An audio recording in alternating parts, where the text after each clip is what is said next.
Welcome to this week's Impact and Influence, everyone. I'm sure you're going to love this one. We're doing something a little bit different today, speaking with my dear friend, Dave Nixon, who is not in real estate, but whose main goal is to educate and challenge the fitness industry norms. Welcome. How are you? I'm well. Thanks, Al. Thanks for having me on for a little chinwag. Yeah, no, thanks so much for joining us. I first met Dave when I joined your functional fitness training. Do we call it a gym in Canberra? Yeah, it's a private health club. But yeah, it's a gym for the most part. Yeah. Okay, Yep. good. So always found your knowledge, insight, and passion very impactful and influential. So I wanted to share some of your knowledge and influence with everybody else. So thanks again for joining us. Pleasure. So Dave, tell us about who you are. That's a great question. I think you said we've got 10 minutes, so I'll see how far we can get into that. But just a little heads up, my little schnauzer is at the door, so there might be some doorbell barking in a moment anyway. But look, the fitness side of things it's pretty interesting. So it's something that I've done for 20 years. I started at a very early age. I started 15 in the fitness industry. I've had my facility for the last 12 years, and it works more like as I mentioned, a private health club. So we definitely do small group coaching in a functional training sense, but we also provide not just workout options, but work-in options of what we call bend, breath, and then recovery. We teach people around, introduction to cold exposure and saunas and so forth. And so that's a part of what I do. And I think one of the challenges maturing through the industry was sort of losing the fitness guy label, right? And so even jumping on these sorts of calls and conversations, or if I go to networking events and it's like the fitness guy or something like that, it's like, look, I'm Dave. I actually work in the people industry. That's the gym's a part of that, and it allows me to have a really unique lens on how I work with the type of leadership training that I do now. But for the most part, I do developmental coaching. So I work with organizations in real estate. I work with organizations, even with like Cricket ACT and their athletes from, recovery space, but also, potential developmental spaces as well, of how we're actually approaching performance and from both a mental and physical standpoint, which is different to strength and conditioning. And so the areas that I really work in ties back into, I think the real term is relative like performance rather than high performance. It's this sort of idea that there's this pressure that we need to be high performing all the time. And in work, there's benefit to that. But in reality, in all the roles that we play as individuals, like it's okay to just put on the hat that's mum, to put on the hat that's dad, to be able to put on the hat that says weekend. And so you don't have to have a high performance weekend. You don't have to have a high performance breakfast. You don't have to do that, because athletes don't even do that. Athletes have time off. Athletes have recovery. Athletes do all that sort of stuff. And so really it's making sure that I can put together a variety of bodies of work that allow people these frameworks to understand themselves mentally, socially, physically, and environmentally, so that they can show up however they're required to show up in whatever context they're showing up in, whether that's work or home or family. Yeah. Yes, yeah, which is so relevant, I think, not just to real estate agents, but to everybody as well. So you started out as a fitness guy. The fitness guy. How did it progress to this point? Did you always know you wanted to go down this path, or was it organic in how it evolved? Probably. And probably in the sense to the organic side of things. I guess I was pretty fortunate in the way that I did get into the industry, because I worked in a facility that it wasn't one-on-one training, and it wasn't, just admin with a big commercial facility. And so the first space that I worked in at a really young age was, it was designed in a way where the trainer would have somewhere between 5 to 8 to 10 cards, and each person had their own program. And so from 16, I remember being on the gym floor and having to run around the gym floor and take each person through their program, and they're all scattered all over the gym. And so this sort of high energy and really learning quickly how to communicate to different individuals. And that type of facility had a demographic of 35 and over, and which my facility is pretty similar to that sort of demographic to some degree as well. But what I had to learn was communication. And especially later on when I would speak to one person and I would explain, let's say, a technique in a particular way. And this is the same for any form of training. Like, it doesn't matter if it's coffee, like a barista, or if it's sales training or whatever. But I would explain a technique a particular way and it would land for one person. And then I'd explain it the exact same way to someone else and it just wouldn't land. And I'm like, what's going on here? Like, why is it making sense here? Why is it not making sense there? And then as I scratched that itch, and I remember reading Howard Schultz, I believe that's how you say his name, quote, who's the founder of Starbucks. And he said, we're not in the coffee business serving people, we're in the people business serving coffee. And I'm like, right, that's what it is. I'm not in the health industry teaching people. I'm in the people industry teaching health. And so I'm dealing with the individual. And so how do I get to meet that individual? Well, that's twofold. One, I have to meet myself. And two, I have to actually treat that individual as an individual within a group of people. And so it was those frameworks that, or sort of things that came online for me that was like, okay, there's a bit more to this than simply like, this is the good technique for a deadlift and this is a good program or a good workout or stuff like that. And so, and it's interesting, and it might be similar to the real estate industry. I see us as being in the same industry. Like, really, we're just helping people create more memories, right? I help people in a gym setting to be able to participate more in life because they want to be able to use the gym to help positively impact their time outside of the gym. And in the real estate industry, especially selling homes, it's like you're really helping people have these memories, these lifelong memories, like I have, like the next person has, of their childhood homes and so forth. And so it's not too dissimilar. It's just coming from different angles. And the ability to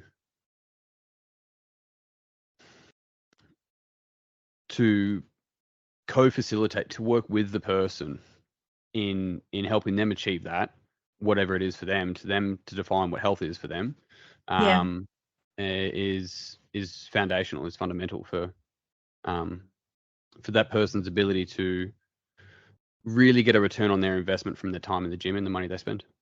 Yeah.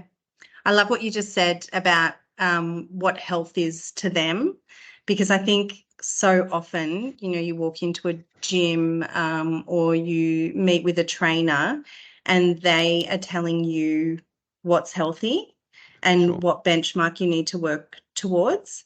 I remember the first day I walked into Funk Fitness and it was about essentially that, building your body so that you could just do things that you would do in your everyday life, and it was just to support your life. So yeah, I really love what you said there. Now, and it's just to talk to that as well, Al, like what health is to you back then compared to what it is for you now. It's a completely different stage of life.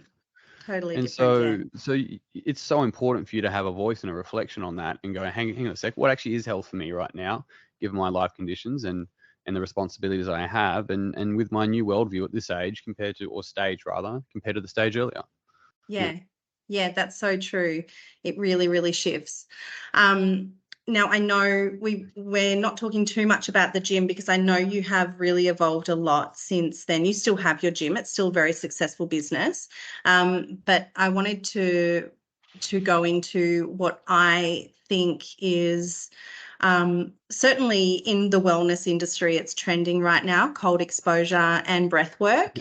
But I know from following you, from being friends with you, I can see that there's a big focus on that.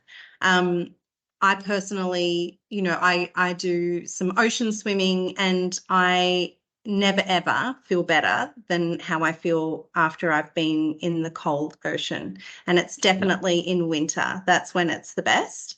But I don't understand the science behind it. So can you please tell us why those terms are trending and how it will actually benefit us? Sure. It's interesting because ice baths are a fad, but cold exposure isn't. And what I really mean by that is, especially Instagram or similar, there's plenty of ice baths popping up or people filming ice baths and here's my ice bath protocol or whatever the case might be. And that's good. That's important. But as a species, we evolved we didn't have air conditioning. We didn't have the ability to control the temperature to the degree that we had now. So that we're kind of sitting in a meat skeleton that was evolved over generations to deal with variances in temperature. And so actually exposing ourselves to cold, and that's why we call it cold exposure rather than ice baths or ice therapy or things like that, for a variety of different reasons. And really the way that we use it is that we use the cold exposure as a stimulus to help people learn about their nervous system, regulate their state, and regulate, even simple things of their mental intention in going into something like that they know is going to be somewhat challenging. It's like, well, does that also occur for you in conversations that are going to be challenging? Are you already mind reading what's going to be happening? Is it expectations? Is there a pattern here? So that's occurring with the ice bath that occurs in other difficult situations as well. And so we're actually using the cold as simply just an exposure. And so there's that type of teaching that we want to teach people. We teach them around how their breath and their nervous system, and then really their meaning making is playing a role, because there's no anxiousness in the ice bath, right? The ice, like I didn't fill the ice bath and then dumped a bunch of anxiousness in there. That's coming up for the person. Yeah. So, I mean, it can be very uncomfortable though. Yeah. And then it's like, so what's the person's relationship with uncomfortableness? Yes. And so it's that's the juice that we get into that really, and this is with Peak and Flow. So Peak and Flow is my coaching, consulting, and retreats business. And so that's the type of juice that we want to make sure we're taking what's called an integral approach to this, which is looking at the individual's thinking, their meaning making. It's looking at the culture, community, shared values. It's looking at, and I'll answer your question around the science of it in a second, but the physical reactions, so the physical body, the behaviors, what's going on within the nervous system and the body. And then also looking at the environment, because the environment itself, like an ocean swim, which is beautiful, is going to be so different to jumping in. Like we have our ice bath now. It's not actually an ice bath because there's no ice. It's just a really, really cold bath, the way that it's the unit that we bought. But that's going to be a different experience. It's a still body of water that it auto filters and auto chills, but a still body of water in the corner of a recovery space compared to running water in a public location with lots of fresh air, but also minerals within the water that you're actually getting into. So we run our retreats in Kangaroo Valley, and we use the river there for our cold exposure. That's a completely different experience. Yeah. And so there's those four phases we look at: the mind, the community, the body, and then the environment. And so commonly people want to know what's going on in the body, right? And then they attempt, commonly people will be like, what's mind over matter? It's like, it's mind and matter, because it's both occurring. Yes.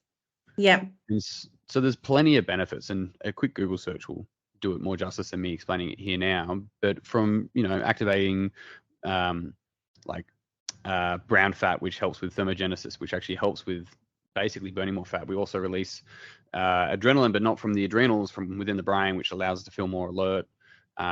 There's the exposing our nervous system and our immune system to a different stimulus, just like a training stimulus, where if we expose it to an adequate stimulus that stretches it, it can recover. And so it becomes, inverted commas, stronger by doing so. So there's heaps of these types of physical benefits, but let's not lose the mental, social, and environmental benefits as well. Amazing. Yes.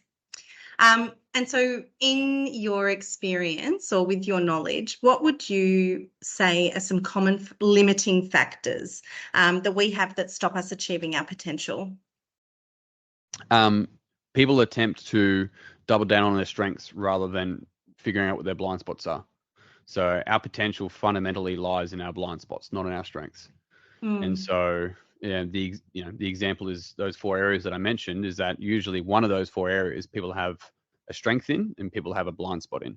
And so when things get tough, they lean on their strengths rather than going, what am I missing here? What's my bottleneck? Right? What is it that I don't value that other people value? What am I overvaluing? What am I undervaluing? Right? And if I was to step back and look at this objectively, what would I be missing? Questions like that can really help us be significantly more resourceful and start to really see what we may be missing the whole time. Yeah. Yes, I feel everything that you're saying is definitely very relatable for a real estate agent. So you're essentially standing in front of a group of real estate agents right now. What would you say is some gold that you could pass on? Thinking about overcoming objections. As a real estate agent, you might have to be making a number of calls each day. You've got to stay on top of those. You've got to have the energy and the mindset to get through that. So with those sorts of things in mind, what would be some top advice?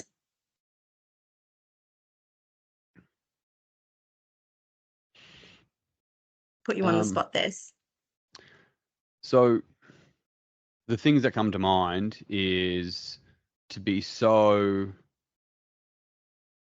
blatantly aware of what your true north is. And like I did a podcast on this just before, the true north question rather than a true north statement.